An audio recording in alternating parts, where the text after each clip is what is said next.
Bienvenue dans Flamingo, le podcast des femmes entrepreneurs qui ont un business sans drama pour plus de toi, plus de joie et plus de résultats.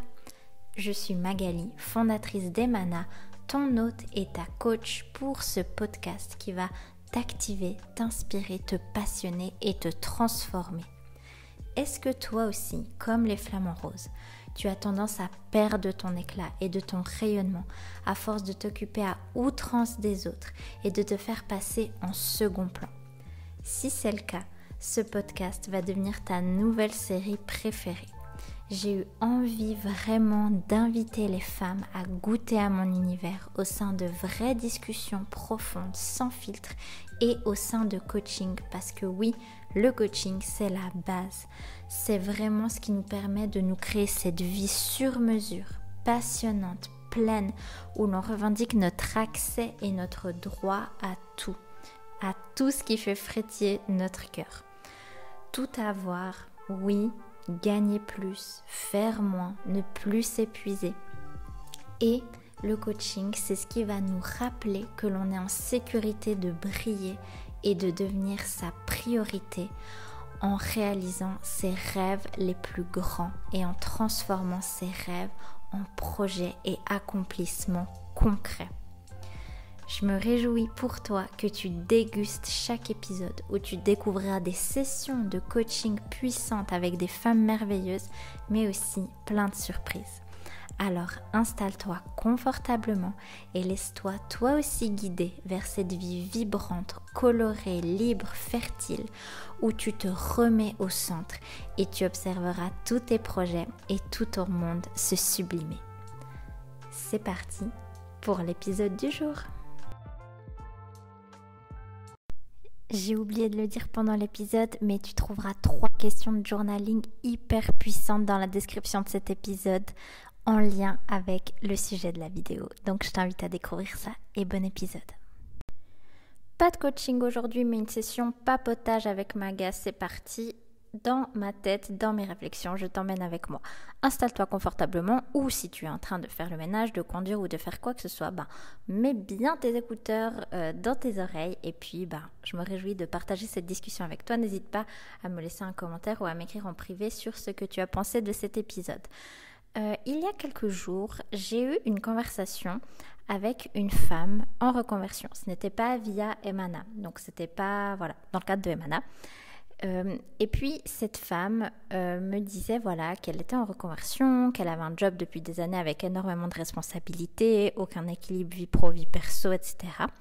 Et qu'elle a eu l'idée de se reconvertir, de faire des études pour avoir un diplôme, puis ensuite exercer comme indépendante dans le domaine de la santé.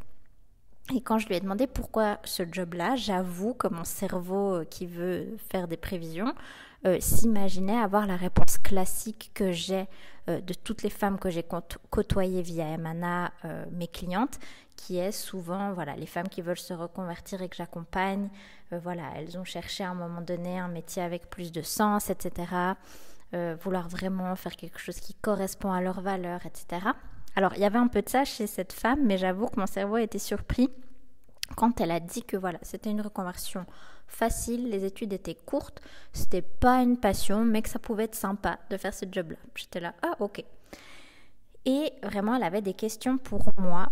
Elle me demandait si, selon moi, c'était réaliste de remplacer son salaire, qui est donc à plus de 15 000 francs par mois, en étant indépendante avec ce métier-là dans la santé. Et vraiment, elle a beaucoup de fois posé la question, est-ce que c'est réaliste? Elle avait déjà fait ses petites recherches auparavant sur, en tant qu'indépendante dans cette profession-là, combien elle pouvait facturer pour une consultation, par exemple, qu'est-ce qu'elle pouvait faire des packages, etc. Mais si elle envisageait faire des consultations, elle a demandé à ChatGPT, puis elle a vu que il lui faudrait en tout cas un grand minimum de 6 clients par jour à tant de francs par mois pour la consulte, ça aurait même pas remplacé son salaire, mais pour avoir un truc quand même, un minimum décent par rapport à son ancien salaire. Et elle faisait que de me demander si c'était réaliste, etc., par rapport à son salaire. Puis moi, je te partage un peu ma réponse. Je lui ai dit que oui, c'est réaliste dans le sens que la seule solution d'égaler son salaire actuel et de faire beaucoup plus et de scaler entre guillemets à l'infini, c'est d'être indépendant. Parce que aujourd'hui, dans le monde du travail, je pense pas qu'elle aurait pu, en tant que salariée dans une profession de la santé qui n'est pas médecin, faire ce salaire-là. Par contre, en tant qu'indépendante, si tu es indépendant, si tu es entrepreneur, si tu es créatif, si tu bouges un peu les choses, en vrai, tout est possible. Et du coup, je lui ai dit que oui, c'est réaliste, et, parce que je n'aime pas dire et, il y a clairement des stratégies qui peuvent faire qu'elle peut tout à fait s'aligner à son ancien salaire en étant thérapeute indépendante. Oui, il y a vraiment aujourd'hui, notamment grâce à Internet, même si ce n'est de loin pas la seule solution, mais grâce à Internet et grâce aujourd'hui à toutes les solutions créatives que l'on peut déployer, c'est possible de faire vraiment plein de choses en tant qu'entrepreneur. Et en plus de ça, il y a des stratégies qui existent, que l'on peut créer, que l'on peut adapter pour soi, qui peuvent fonctionner relativement à court terme.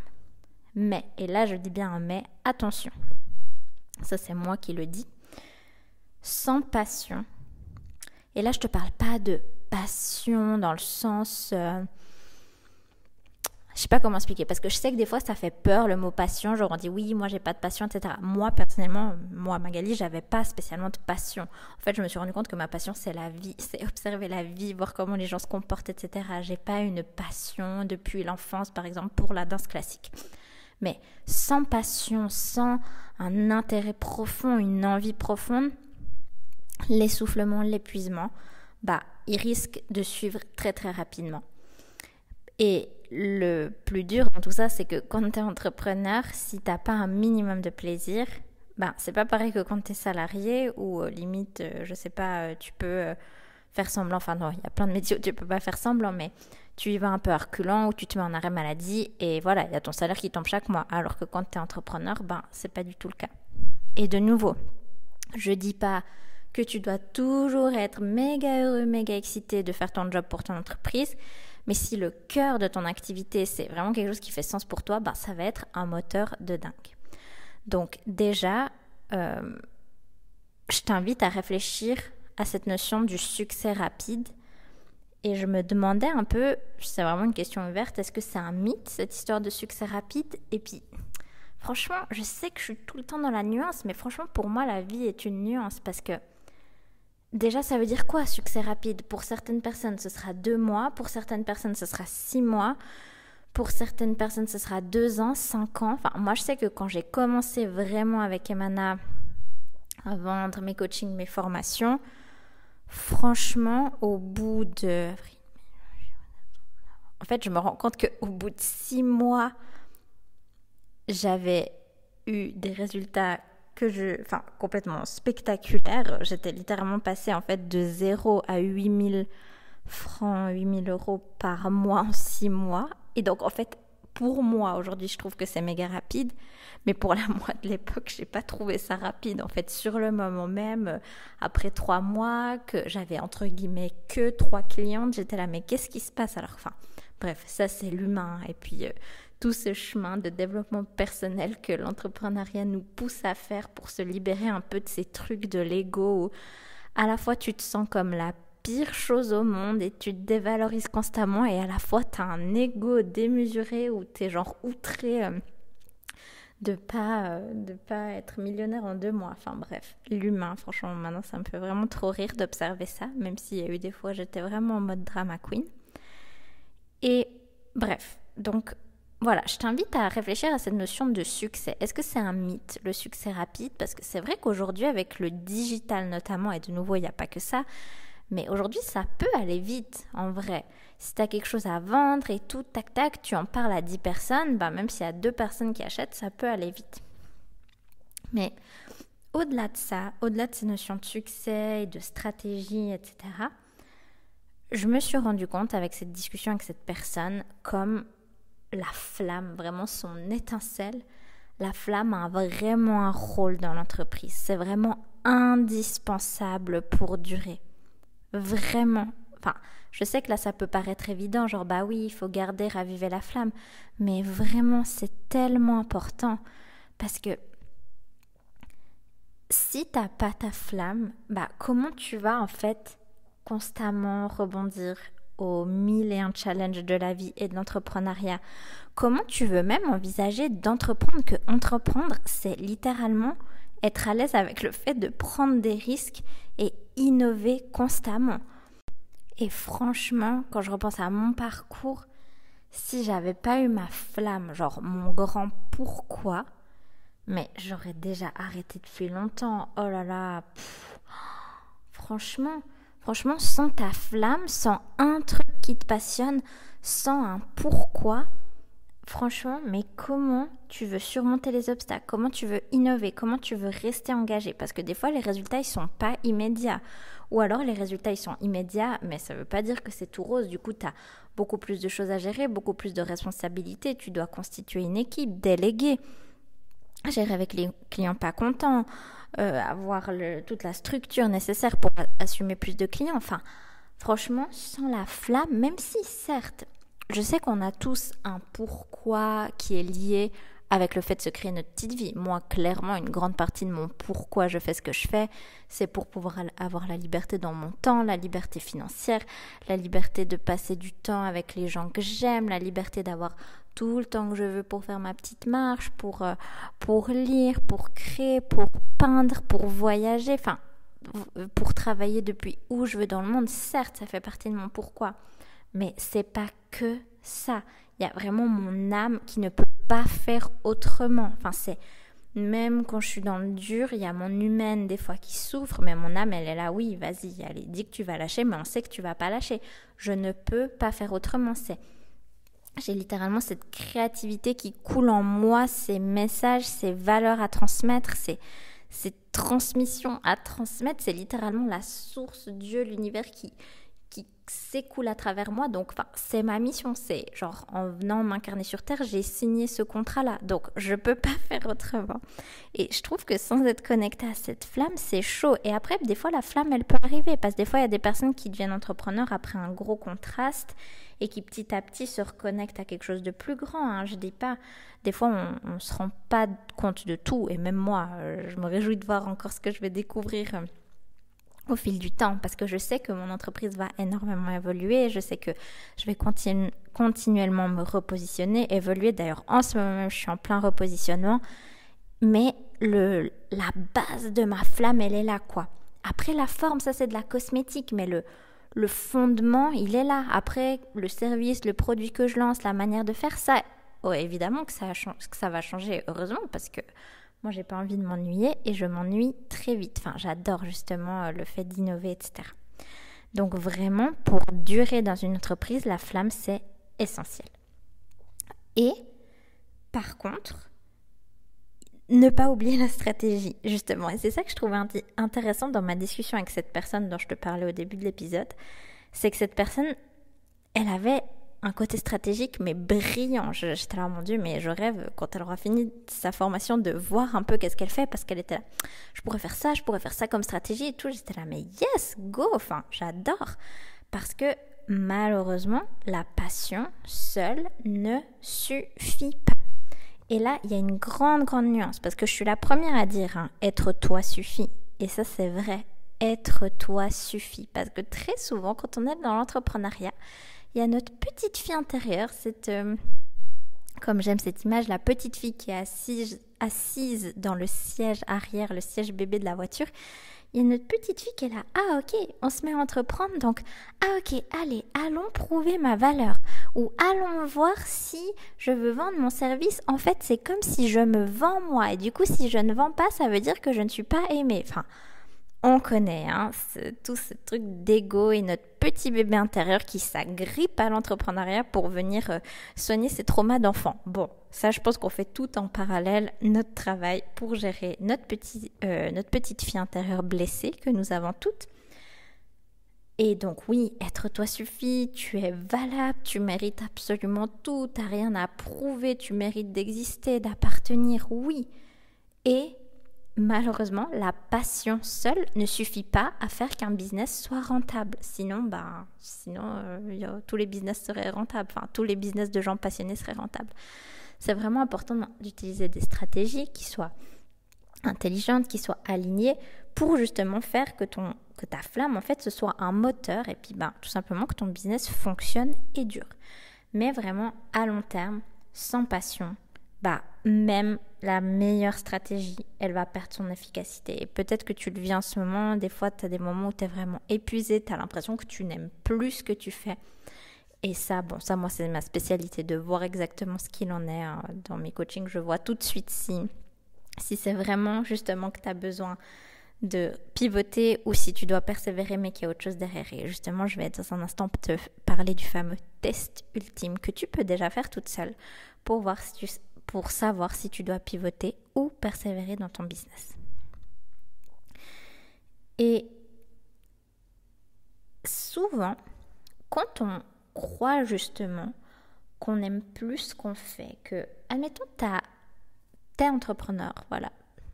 Imaginons que t'es entrepreneur, t'as lancé ton business.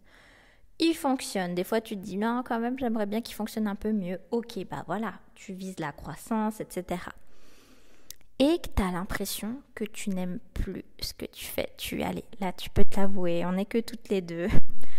Des fois, tu te dis, purée, en fait, ça me saoule ce que je fais. En fait, les clients, ils me saoulent.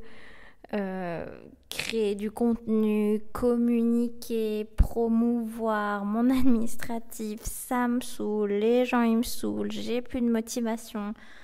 T'as juste envie de scroller toute la journée ou de fuir un peu tout ça. Déjà, je te vois et je t'envoie tout mon soutien. Mais souvent, en fait, c'est pas qu'on a perdu la flamme. C'est, entre guillemets, et je mets bien des gros guillemets, juste qu'on est bloqué par des peurs ou par des émotions non résolues. Oui, je sais, c'est pas très sexy, c'est pas très glamour. On dirait que, ok, c'est juste ça, nanana. Oui, c'est, entre guillemets, juste ça. Mais si tu n'es pas une experte, une sportive d'élite de l'intelligence émotionnelle, ça peut semer beaucoup de confusion. Donc, en fait, ta flamme, elle est là. Mais elle est enfouie sous ces blocages. Et parfois, ces blocages, ils vont te montrer qu'il faut persévérer ou alors qu'il faut pivoter. Et ça, il y a un test que tu peux faire, que j'adore faire avec certaines de mes clientes. C'est un test pour savoir si tu dois pivoter ou persévérer dans ton business. Si tu as l'impression que il y a quelque chose qui coince. Et parfois, cela peut arriver alors qu'il n'y a rien d'émotionnel là-dedans. Parfois, il y a juste un petit truc. Tu dis, ok, non, là, it's time. Petit repositionnement. Et c'est tout à fait ça. Comme je te l'ai dit, moi, je suis en plein repositionnement en ce moment. Mais ma flamme, elle est toujours là. Je suis heureuse. Et je pense qu'il y a quelques années, j'aurais pu paniquer. Je me serais dit, oulala, ton repositionnement. Alors que non, en fait, c'est tellement sain. C'est tellement sain de faire des repositionnements. C'est tellement sain de rafraîchir un petit peu ce que tu fais, tes process, etc. Ça fait vraiment du bien. Mais justement, tu vas voir, le test va peut-être t'aider à y voir plus clair. Donc, ce que tu peux faire, c'est que tu peux t'amuser à discuter avec ChatGPT et tu peux lui parler de ton problème. Dans le sens, si par exemple, tu as l'impression que tu ne sais pas comment faire pour communiquer ta nouvelle offre, par exemple, ou pour introduire ce nouveau service à ta panoplie de services, ou comment tu peux t'y prendre pour parler de cette nouvelle gamme de produits qui vient enrichir ce que tu fais, etc. Tu peux demander à ChatGPT. ChatGPT, c'est une intelligence artificielle qui n'a aucune émotion, qui ne va pas te juger, c'est juste une intelligence artificielle. Et donc, tu vas voir si quand ChatGPT te donnera une réponse tout à fait créative et intelligente et innovante, tu vas tout de suite voir ce que tu ressens. Si tu vas te dire « Ah purée, j'avais pas pensé à ça », tu vas voir si tu es curieuse, tu vas voir si tu es vraiment connectée à l'état d'esprit d'entrepreneur en toi qui crée, qui innove, ou alors si tu es là, ouf, oh là là, c'est lourd, oh non, ça je peux pas, oh non, oh c'est lourd, oh non, et tu fuis, et tu procrastines, et tu décides d'aller faire le ménage ou de scroller pour fuir ton émotion. Parce que souvent, on a l'impression qu'on ne sait pas, genre je ne sais pas comment faire pour, réaligner mon business, faire qu'il me stimule un peu plus. On croit qu'on ne sait pas, alors qu'en fait, on sait. Il y a plein d'options. Aujourd'hui, il y a tellement d'options créatives. Franchement, c'est illimité. Il y a tellement de moyens de s'amuser avec son business. Mais si même dans une période un peu creuse, on n'arrive pas à se reconnecter à cette flamme d'amusement, de jeu, de création et littéralement d'entrepreneuriat, c'est qu'il y a une résistance au niveau émotionnel. Et c'est vraiment très intéressant de différencier peut-être un manque de compétences, un manque de recul et simplement un besoin de pivoter, de s'ouvrir à de nouvelles perspectives ou alors une forme de procrastination et d'énormes blocages. Parce que j'ai souvent des clientes qui me disent ça. Parfois, elles me disent « oui, mais je ne sais pas comment faire ça ». Alors que mes clientes, ce sont sincèrement toutes des femmes, mais tellement intelligentes, vraiment, mais tellement pleines de ressources, tellement smart, tellement tac. Et quand elles me disent « je sais pas », je suis là « non mais attends ma cocotte, non, je vais jamais appeler mes clientes comme ça, mais arrête ». C'est pas vrai que tu sais pas. Comment toi tu peux pas savoir? Je suis sûre que si moi ou une amie ou n'importe qui venait vers toi avec un problème, tu serais la première à lui faire une liste de solutions, de trucs. Enfin, regarde comme t'es intelligente. Toutes les mamans, mais rien que le fait d'être maman, ça prouve que vous avez des ressources et que vous savez gérer n'importe quel problème. Même si t'es pas maman, mais regarde tout ce que tu gères dans ta vie pro, dans ta vie perso. Donc, ne viens pas me dire que tu ne sais pas. Parce qu'aujourd'hui, si on ne sait pas, on n'a plus d'excuses. Même avant ChatGPT, avec Google, avec tout, avec Internet, avec les blogs, avec Google et encore plus aujourd'hui avec l'IA, il n'y a pas d'excuses. Franchement, ça ne te rend pas service si j'adhère à ton excuse de « je ne sais pas comment faire ». Parce que, ok, je ne sais pas, donc je vais apprendre, donc je me renseigne. Et justement, j'ai des clientes qui disent des fois, je ne sais pas, franchement, là, je ne sais pas, je sens que j'ai besoin de lancer quelque chose de nouveau, j'ai besoin de pivoter, mais je ne sais pas comment faire. Et du coup, mes clientes, elles ont l'impression qu'elles n'aiment pas ou qu'elles n'aiment plus. Alors que très souvent, c'est soit un énorme épuisement, une blessure émotionnelle dans le business qui n'a pas été digérée, parce que c'est comme un sportif qui se blesse, tu peux pas faire semblant en fait. Oui, au début, tu vas peut-être t'entraîner si tu as la cheville un peu... Tu t'es un peu foulé la cheville au foot. Si tu es un footballeur professionnel, au début, tu peux faire semblant, un peu courir par-dessus, mais au bout d'un moment, il va falloir traiter cette blessure à la cheville. C'est pareil avec l'entrepreneuriat, sauf que dans l'entrepreneuriat, on a des blessures émotionnelles. Et si tu les adresses pas immédiatement et que tout de suite, tu fais ce qu'il faut, premier secours, bim bam boum, ça traîne et ça devient une blessure qui te handicape et qui te fausse complètement ta vision, qui te coupe de ton intelligence, qui te coupe de tes ressources sur le long terme. Donc vraiment, des fois, il y a vraiment des trucs qu'on n'aime plus et on est là, ah ok, non en fait ça j'aime plus. Mais du coup, ah purée, c'est en fait parce que j'ai trop envie de faire ça et là je redeviens hyper curieuse.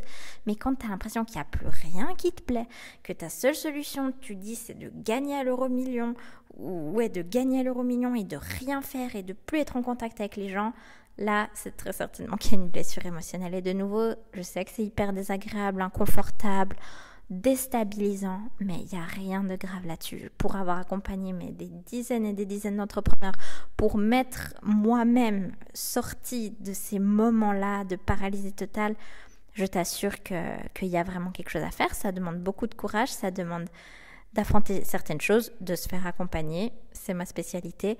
Mais vraiment, je te soutiens, je t'envoie plein d'amour et en même temps, je me fais aucun souci pour toi parce qu'il n'y a rien de figé là-dedans. Donc, je t'invite vraiment à faire ce test de ChatGPT, de vraiment voir si tu es entrepreneur depuis plusieurs années, qu'il y a quelque chose que tu sens qui coince un peu et que tu as l'impression que tu ne sais pas quelle pourrait être ta prochaine action, demande à Chat. Et si sa réponse ne te satisfait pas et que ça suscite vraiment un grand inconfort en toi, il y a sûrement quelque chose.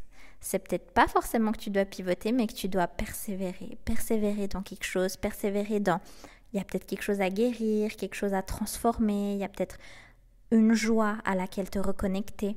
Ou alors, si tu es hyper curieuse et que tu es là, ah non, en fait, ah mais oui, en fait, là, je vais pivoter. Moi, par exemple, c'est ce qui m'est arrivé là où je me rends compte que je dois pivoter certaines choses. C'est assez subtil hein, dans mon positionnement, notamment sur mon site internet. Et franchement, ça me met en joie parce qu'en fait, j'adore entreprendre. Mais je sais qu'il y a quelques années, il y a des fois où je croyais que je devais pivoter, alors que non, en fait, je devais juste persévérer et juste guérir certaines choses, adresser certaines choses avec ma coach. Et après, ça repartait. Mais à l'époque, je n'avais pas ChatGPT. Je ne sais pas pourquoi je me sens un peu fière de me dire que j'ai tout bâti les premières années de mon entreprise sans ChatGPT. C'est débile de dire ça, hein, parce que maintenant c'est trop cool et je l'utilise. Mais je suis vraiment fière de la moi du passé. Je me dis, purée, j'ai fait tout mon site, tout mon SEO, tout mon site, mon SEO, mes plugins, mon blog.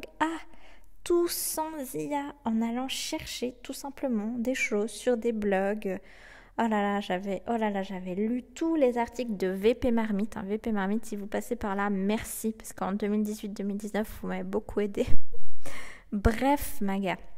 Donc, pivoter, persévérer, ChatGPT peut déjà t'indiquer beaucoup de choses, pas en te noyant dans ses réponses, hein, parce que des fois, attention, des fois ChatGPT il fait de la merde, hein. Des fois il faut vraiment avoir son esprit critique. C'est pour ça que c'est très très dangereux d'utiliser l'IA quand on est dans l'émotion.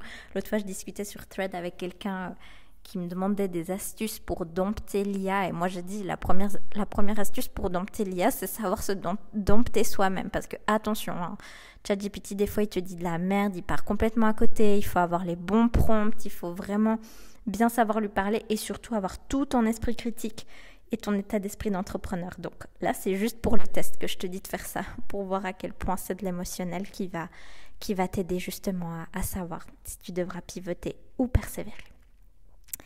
Donc, vraiment, n'oublie pas que c'est pas qu'une question stratégie.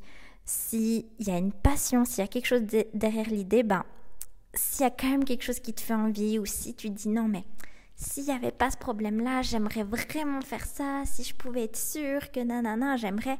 C'est très certainement que ta résistance, elle est signe qu'il faut persévérer, mais qu'il y a des blocages à adresser. Mais par contre, s'il y a vraiment plus de flamme, mais que c'est très neutre en fait, pas une flamme en mode je suis déçue, nanana. Vraiment, si c'est neutre, ok, c'est peut-être le moment de pivoter.